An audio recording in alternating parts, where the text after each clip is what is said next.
am David with EV World News. We're talking about electric vehicles, green energy, and the stock markets. And I'm back today with our founder and chief editor, Bill Moore. How's it going today, Bill? I'm doing well, and Bill's shiny pate is on the screen now. Well, I can at least hear you today, so we don't Yes, have to do yes. any weird audio stuff today like we did the other day. Well, I've got, like I said yesterday, or like I said earlier, I brought the big gun out. So, Yes, nice.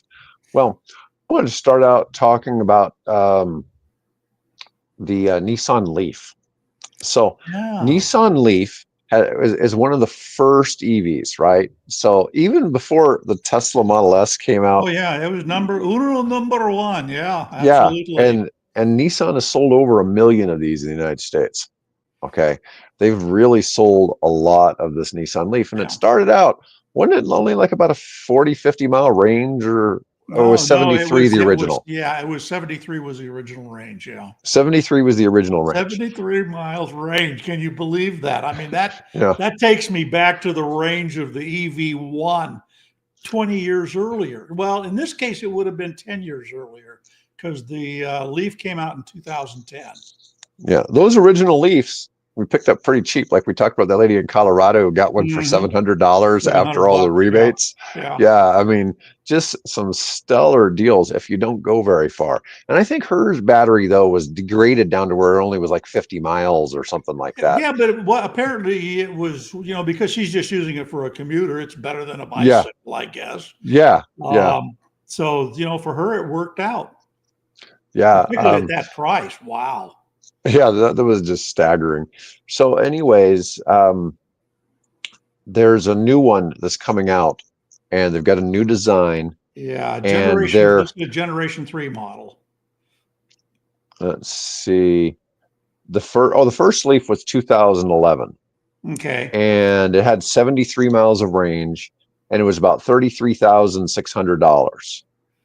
The current one has either a 149 range or 212-mile range, Depending on the and it's, battery. Yeah. yeah, depending on the battery. But price has remained about the same. They depreciate a lot in that first year. They're one of the quicker depreciating cars, but they're now they're looking at next year having a 373-mile version, a full Yeah, and 300-mile increase. that's what really stands out, in the article. The person that wrote the article is the fact that we've gone from EVs. Well, what, I guess 20 years ago? No, not 20 years ago. 15 years ago, Mhm. being only under 100 miles range, like my Fiat, to now it's they're hitting over 300 miles in addition to that. So they're getting close to 400 miles. Talk about progress. And the price hasn't, necessarily kept up with inflation. It's still in the same general price range. But for the difference in the car, as we've, I've talked about before, I've just recently got a 2022 Chevrolet Bolt, and I took it to Lincoln already, round trip. I don't have any of the concerns that I used to have. The Fiat was great and I could drive it around Omaha all day and no problem, but it sure feels good having that spare battery and range capacity in the car. So yeah, that's a dramatic improvement. 300 miles in what, 15 years? Yeah, Amazing. well, 373 is going to put it, in the top, as one of the, higher Yeah. range vehicles out Yeah. there. Um, And that's that gives a target for Chevy to shoot for, doesn't it? When they bring out the Yeah, new it Bolt. does. Yeah. Well, Nissan, we talked about this recently. Nissan hasn't been doing so well financially. They were looking at doing this merger with Honda that didn't happen. All through. Yeah. Yeah, and And now I've seen rumors that apparently Tesla is interested in buying two of their US factories. I don't know oh, how true that is, but yeah. I was always amazed that Tesla didn't buy Mercedes. There was talk about that at one time when the Tesla stock was super high in price, and they were worth 10 times what Mercedes-Benz was, Yeah. and it would have been tempting. Yeah, I'm seeing more and more stories now about the Tesla stock price being a meme, like a coin. Just because everybody else is in the single digit, in their, what do they call that?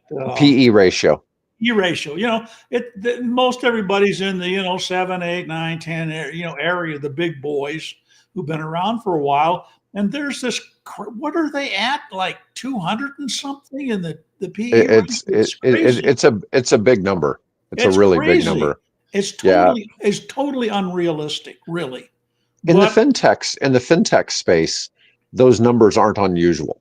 And there's a couple of things for it. For starters, a lot of it is, so you're thinking, on the lines of, I put in $100 and I'm only going to make $1 a year.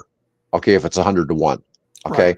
But what is you've also got this intellectual property, you have all these assets they own, and those are also backing that price. So you have this end price that is just compared price to earnings, but in the background, you have IP and assets that are expected to increase.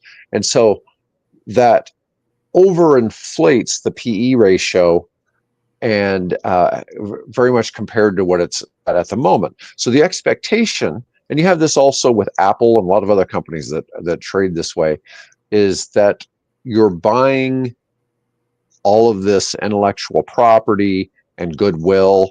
And I realize that right now The goodwill sucks right the now. goodwill sucks right now, and that's probably why you're seeing the stock price drop. But What, 35%, 36%, something like that? yeah, Since but like I said, if you go back a full year, they're still sure. way ahead. Yeah. Yeah, Because they had that bump after the Trump election. So yeah. Mm-hmm.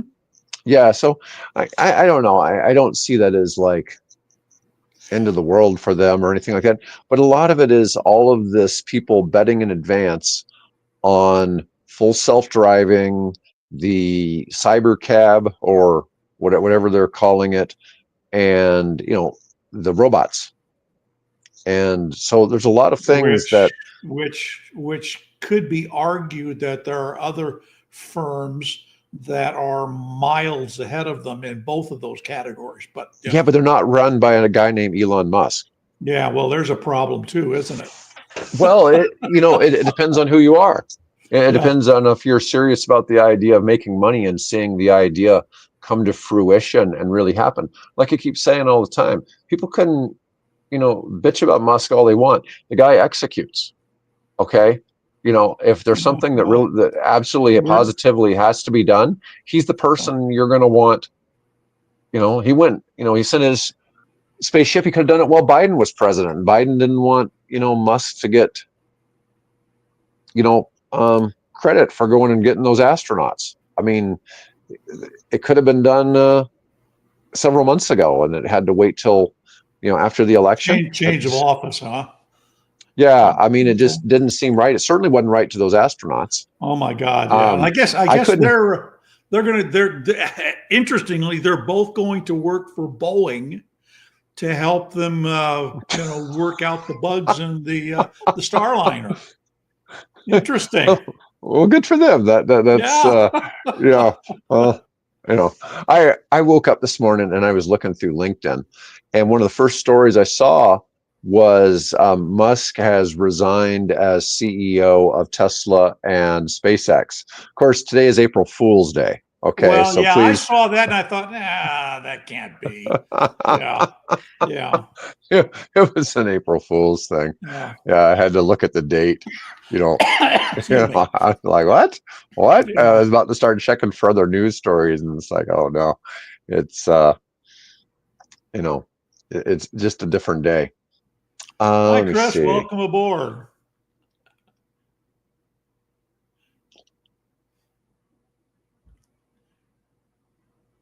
It's interesting. Adequate range and good charging speed. So this is something. So like the Nissans don't have quick charging on, at least not well. And I don't know. They might be changing it on the new Leaf, but historically that CHAdeMO style charging is not very fast. The Chevy Bolt's another car that doesn't have fast charging. Yeah, They're I not know really designed. that. I mean, they hook up to a fast charger, but they're Right. not capable of accepting all that juice. All the juice. Yeah. Yeah. Yeah, and anyways, yeah, it's interesting because Well, I wonder if I those part of the strategy, though, to protect the life of the battery. They had issues with the Bolt originally, those battery fires, which aren't necessarily linked to the charge speed. But I'm wondering if that's part of the overall engineering strategy is we just slow things down because most people charge at home overnight like I do.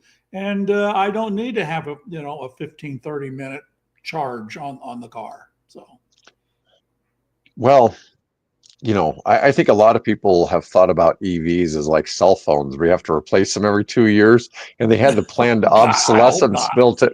Apple got caught with the planned obsolescence, making the phone start Yeah. screwing up after 2 years, so people would Yeah. upgrade them. Have to buy. And Yeah.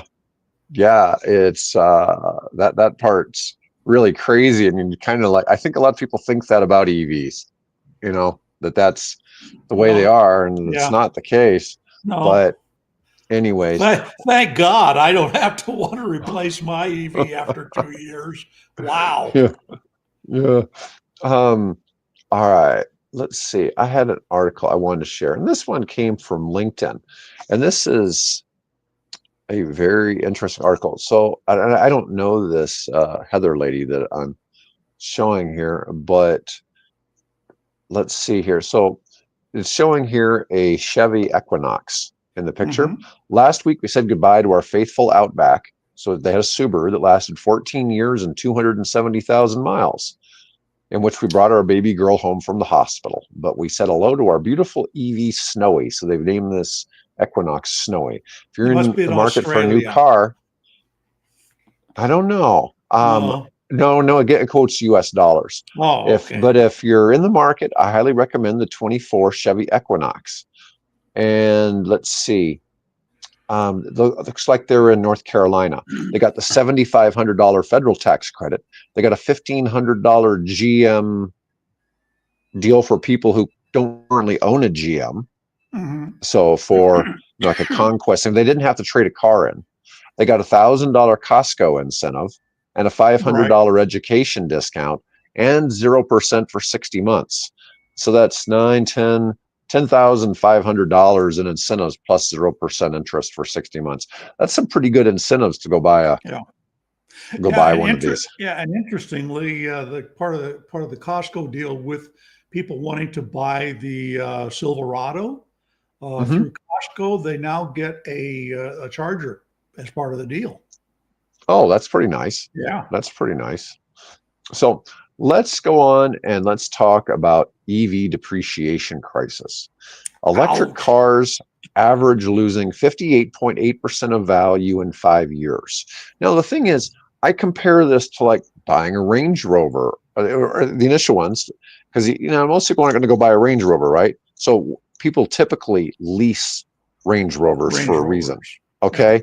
And when you get into these cars that are $100,000+ in particular, they a lot of them lose value just like the EVs. Okay. Mm. Okay. But you've got another issue though. EVs are a lot like a computer back in the 90s, in that every couple of years you have it seems like every 2-3 years you kind of have a quantum leap forward. Well, we had that between the first generation Leaf and generation three coming. All even the generation two was significant jump over that first model. Yeah. Sure.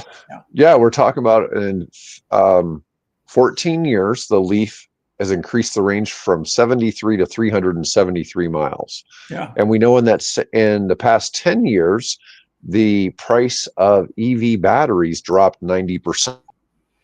Yeah, I saw And, I saw an article where it was like back originally it was like $1,300, something like that per kilowatt hour. And now we're down to $80. We're within range of hitting $80 a kilowatt hour. I wonder, is that a new Equinox EV for 32, and I'm wondering that's probably factoring if that factors in the incentives, or it would probably might include some of the incentives. I don't know if it includes the Yeah. 7,500. That's always a questionable issue when you're looking at EVs listed, because I'm going to show some stuff in a minute on another topic on that. But EVs depreciate quickly, but the numbers show exactly how bad it is. Um, Tesla largely fared the worst. Well, but Tesla are most EVs, right? So most EVs in the United States are Tesla. You know, Yeah. it's not a matter of are they selling the most. No, I think that of all EVs sold in the United States, they probably represent like 70% or more. Wouldn't surprise me at all. No. Yeah, and I mean currently on new sales, they only represent about 50%. Okay, but they were, the dominant force in the market. The Y and the 3, both just Yeah. had staggering numbers for the EV space. It's getting to the point when I was driving this weekend that I'm driving, and here come two Teslas driving down the highway next to each other. It used to be I'd get all excited when I'd see one. Yeah, Now I'm seeing pairs of them driving around. So yeah, I can easily believe that that's the fact that they're the dominant vehicles yeah. out EVs out there now. And we still live in a place where there's not a whole lot of EVs No, comparatively, but we see them. You this is still see them all the pickup time. country. Yeah, yeah. Um, So the most appreciating vehicle is the Jaguar I-Pace, Yeah. and they did stop making it, but it lost 72.2% of its value over 5 years. That's not really a whole lot different than a lot of other Jaguars.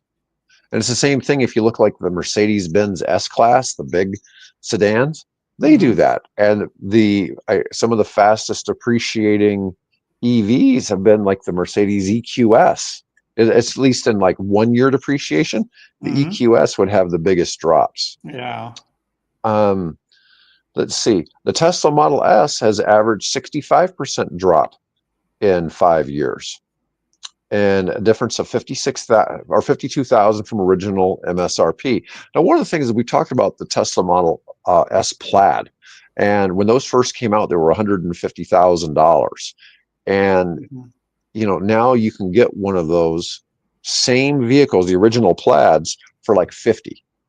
Okay, and so that's a 66% drop. I mean, that's a huge part of that.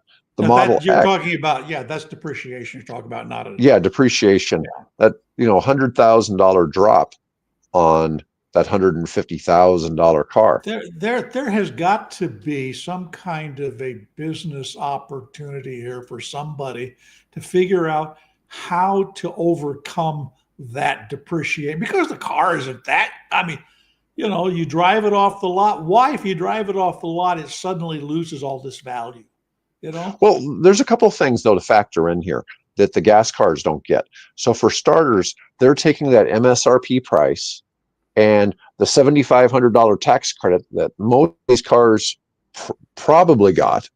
Okay, there were some that didn't, but most probably got it.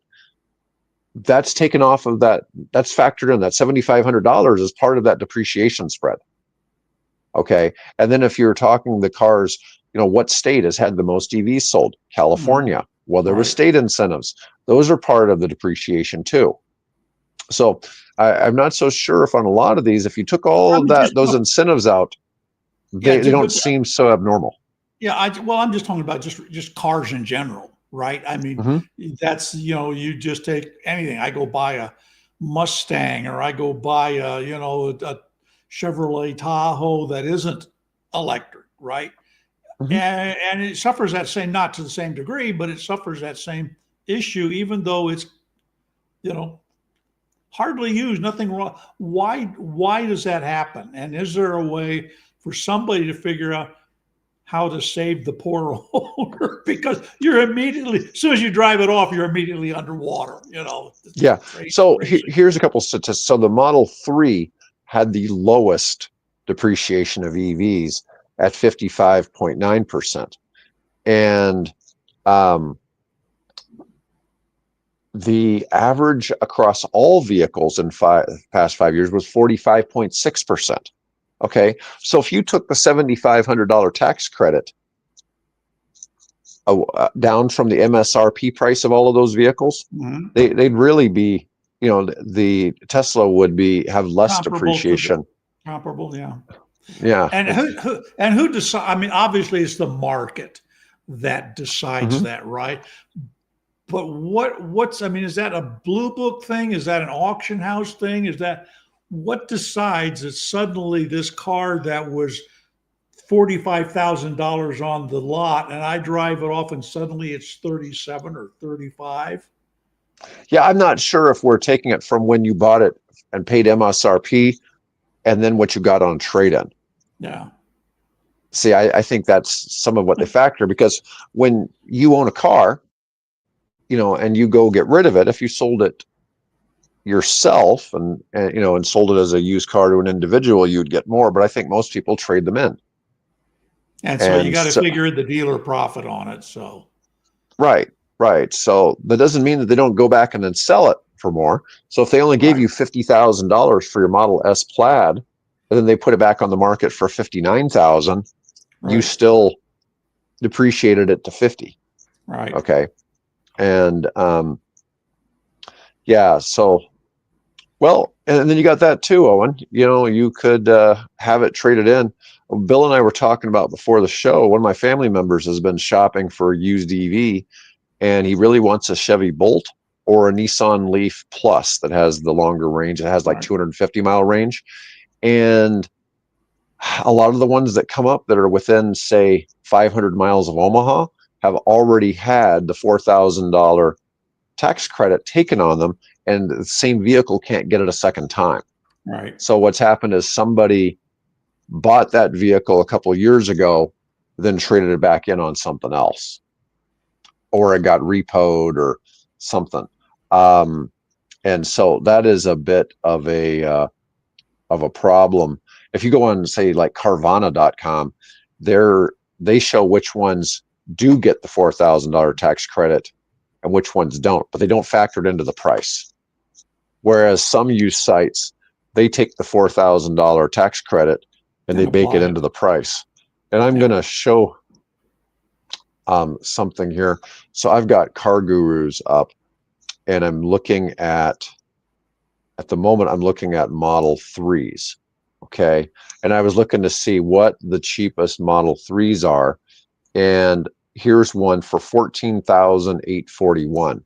Well, the weird thing is, if I click on it, maybe that's already including, I'm betting it already includes the $4,000 tax break, but they don't, do they don't put it in. Oh, it does say down here at the bottom, price includes the $4,000 EV Mm, tax credit. But this says yeah. full self-driving. Nice. But it's a 2018 Model 3 long range with 143,000 miles for 14.8. But that's after the $4,000 tax credit. And so Right. that's So challenging. it's I was actually looking to, 18, but yeah. So I had been looking for to find the best deal on a Model S, and I had it sorted, but here we go. Model S, sort by lowest price. Want to see what the lowest price Model S is, because if all these people are out there giving away their Teslas because they're upset at Elon, I wanted to see what yeah, kind of deal is out yeah. there. But see, here's a 21 Model S Plaid for 57, and that was probably $140,000, $150,000 new. So that's one that really took some depreciation hit. Ouch. Yeah. Yeah. But man, there's some cheap ones here. 11,650. I bet that one includes the 4,000. Let me see. We got to take a look at that. Um, what Yeah, it says. Oh, it we're includes car a, shopping here, everybody, just in case you're wondering what we're doing yeah, today. yeah. Let's see. Oh, it doesn't specify in the listing. See, it doesn't say. I'm going to assume that price includes that $4,000, but it doesn't say that it does. Man, that's a fairly original Model S, the Model S60, rear wheel drive. But I'll go back. Oh, oh. Anyways, it's just interesting to see. When I was looking at the Model 3s, though, the Model 3s, they almost all still stop in that right at $25,000. And the problem is there's so much demand for them. It doesn't matter what people are trading them in for. The car dealer can sell them for that 25 and let people take the 4,000, and they're going like that. So most of them, irregardless of what they might get for trade-in, we're not seeing those. We're not yet seeing these super cheap deals popping up on the Teslas, even though people claim that they're out selling them. Like that Senator Mark Kelly. Mm-hmm. I still, going and trading in for a Yukon. Yeah. wanted to make a statement, and I guess Yeah. part of me says I'm glad he did, but the other part of me says it's really kind of dumb. But So Owen is talking here about the RAV4. So I think the numbers are wrong. I bet I can find a 2008 RAV4 for the same price. So the RAV4 is not a plug-in hybrid, so it doesn't get the $4,000 deal. Okay, but the RAV4 is a hybrid and I'm assuming it's a hybrid RAV4, but the hybrids that aren't plug-in hold their value really well for some reason. Really well. Yeah. But there's a couple of reasons for that. For starters, who's the king of just straight hybrids? Mm-hmm. Toyota, right? Yeah. So Toyota's the big dog in that. And who historically maintains the best or the lowest depreciation rates on their car, other than maybe like the Jeep Wrangler? It's all Toyotas. Okay. So, full-size pickup trucks do okay as well. Okay. But for the most part, it's Toyotas, and Toyota is the king of hybrids. And so, I see these things saying, oh, hybrids held up really well. And it's like, well, yeah, but they're all Toyotas, and Toyota's got that penchant for, being the best pretty out well there. dominated the market since the early 2000s. So, yeah. Let's see.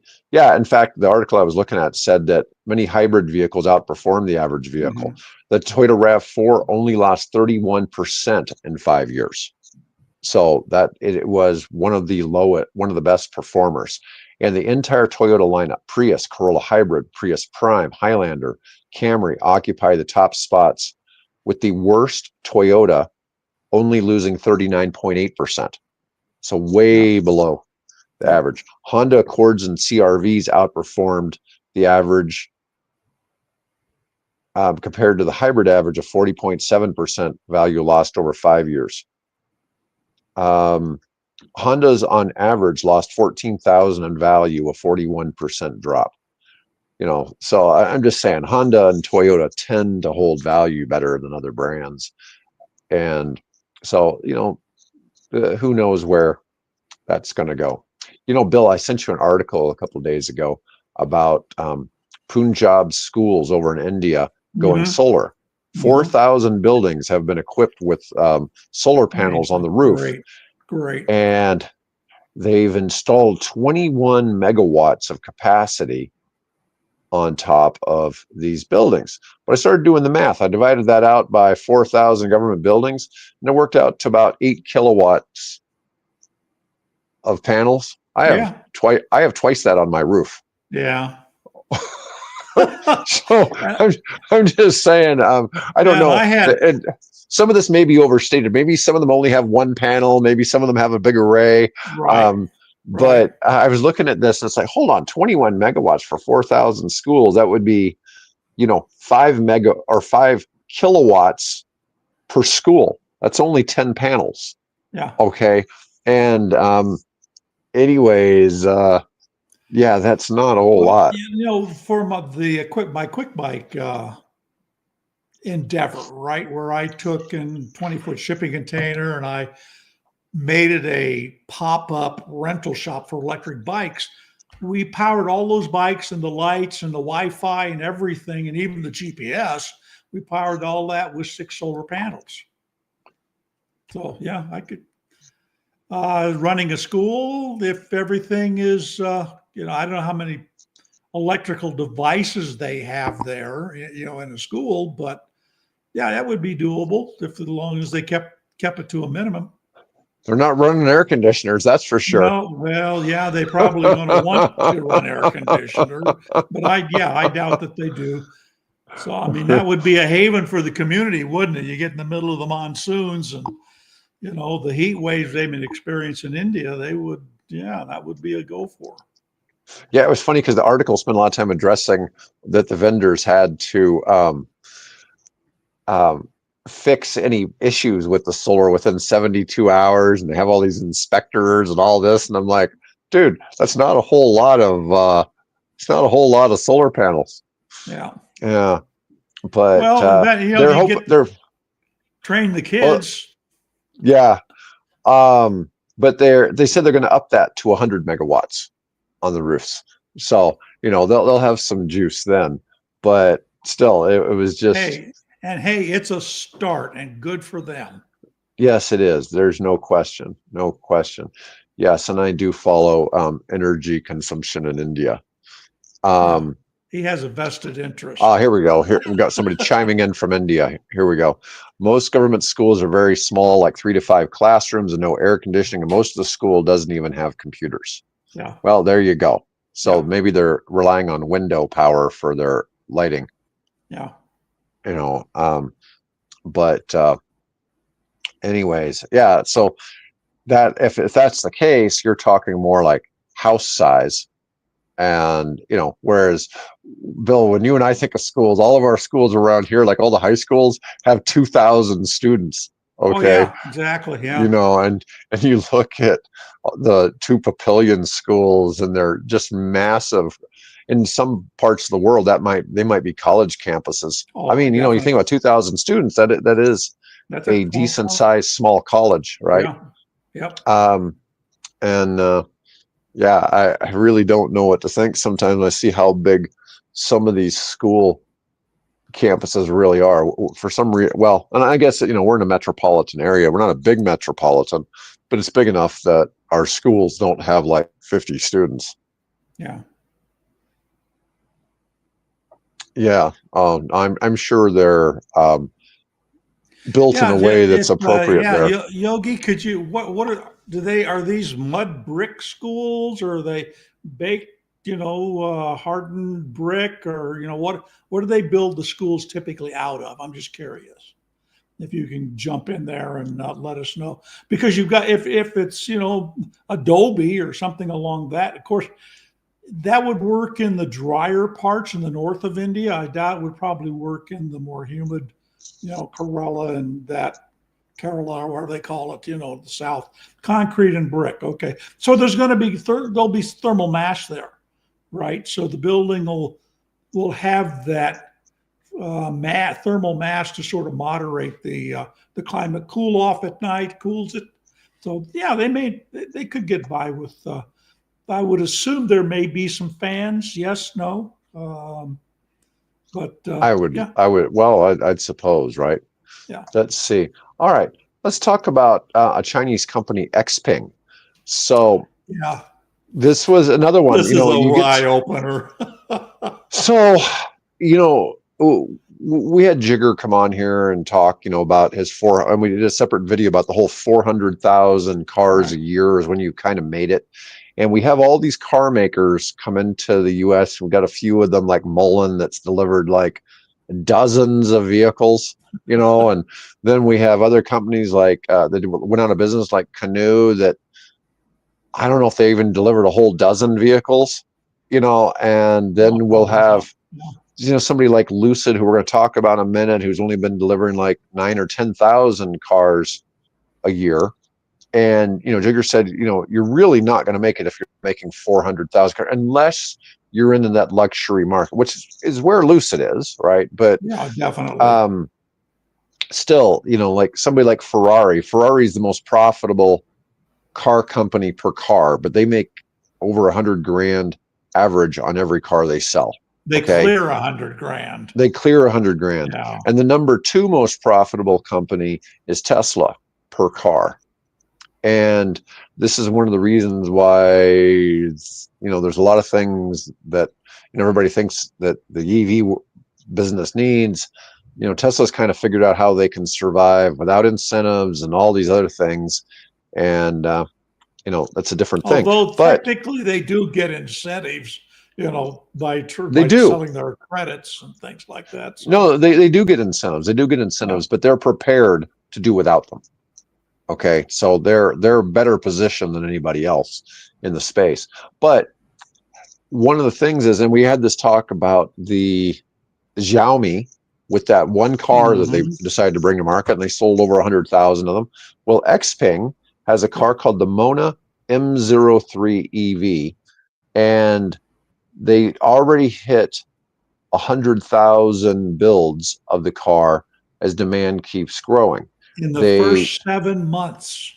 Yeah, in 7 months, they've put this car out. I'm trying to see. And look at the price that they're asking for this thing, which is intended to be a Model 3 competitor to the Model 3.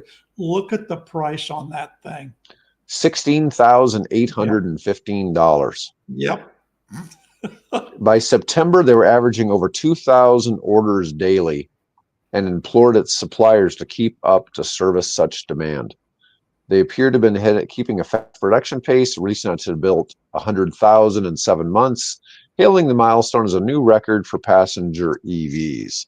Let's see here. They really don't give good pictures of this car. Well, there are. That's I put a picture on the because that's one of my editor's choices today.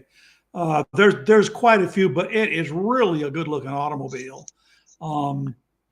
And well, where was it going with that? it price, you can't beat it. I mean, yeah, but will we ever see them here? And should we ever see them here? And how in the world does an American car company compete with with a car at that price? I mean, it's just that's less than I paid for my used Chevy Bolt. And you look at Jim Farber with Ford bringing back that Xiaomi and talking about how much he really loved it, and he brought one back to the United States, and he really liked driving it. And it's just crazy that they're producing some cars in some crazy price points over there. Well, and then I'm wondering how much of that is, city, provincial, and federal. Well, they're not federal, but the national government incentive programs that they're taking advantage of. I gotta figure there's a lot, in there. Because I mean, again, look at this. Look at the. Of course, I haven't seen the quality. I'm just going by what photos are on the thing. But wow, I don't know how they manage that. Other than they've got to be having some serious, I don't want to say kickback, but incentives coming from local taxpayers, basically. And Owen is asking about this. Yeah, so the Toyota BZ3X EV, which is available in China, is around the same thing. It starts out at about 15,000. Depends on whether it has certain technology in it, but they have another version that's 20,000. But it's right there, in that same span. They could bring that to the U.S. I don't know what it would cost in the United States, but it's probably being built, at least partially in China or whatever. I'd imagine when it would come to the U.S., it would be 30,000 to start with, but who knows? There's a lot of what ifs. For some reason, Toyota doesn't feel the U.S. is really that ripe for EVs. I don't know. Yeah, well, in some respects, it's not. It's just look at our current political, climate. It's pretty easy to say, no, that's not a favorable, environment to encourage too much of an EV uptake. Sadly to say. So, our last topic. So, we got all these people. We were looking to see if we could find any, staggering deals on used Teslas, but EV maker Lucid is capturing Tesla buyers at a higher rate Mhm. as its new Gravity SUV hits showrooms. Yeah. Now, Lucid screwed up by starting out with their Lucid Air as their first car. They really should have come out with a luxury SUV. They're trying to compete in that upper space. They could have come in and maybe tried to compete with like the Bentley SUV or the really high end Mercedes SUVs, something like that. But they chose to step into, because they're in the United States, right? The United States is an SUV market, Yeah. and anyway, so Sedans are a fading breed. At least they have been. yeah, and they're just not as popular as they've been. But Lucid says they're seeing a light at the end of the tunnel, and former Tesla buyers may be the reason.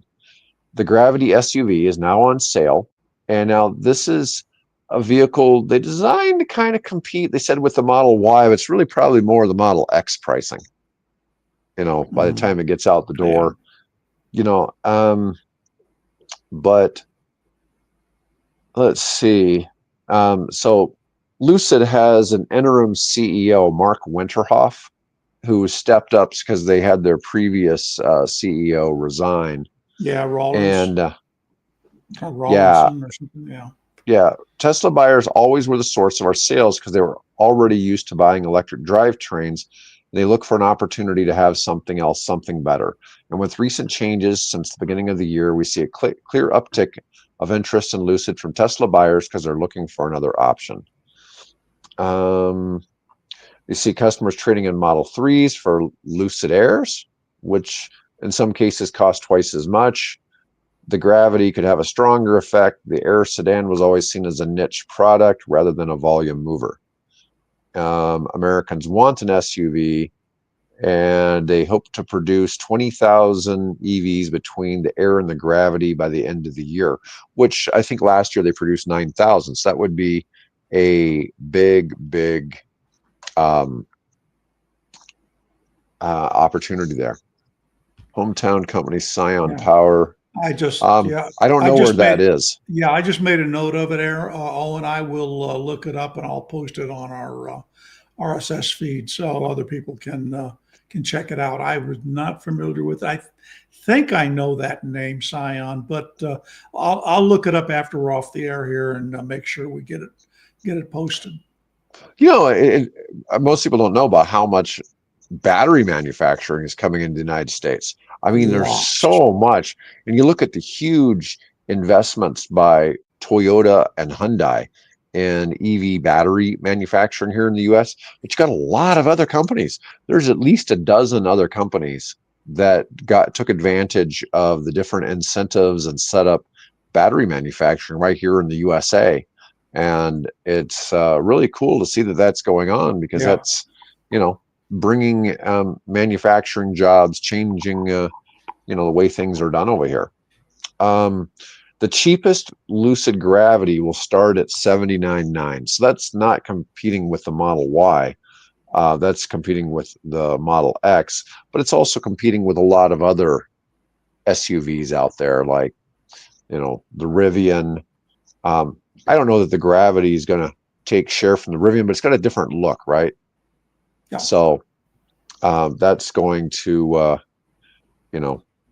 have some play on that. Let's see here.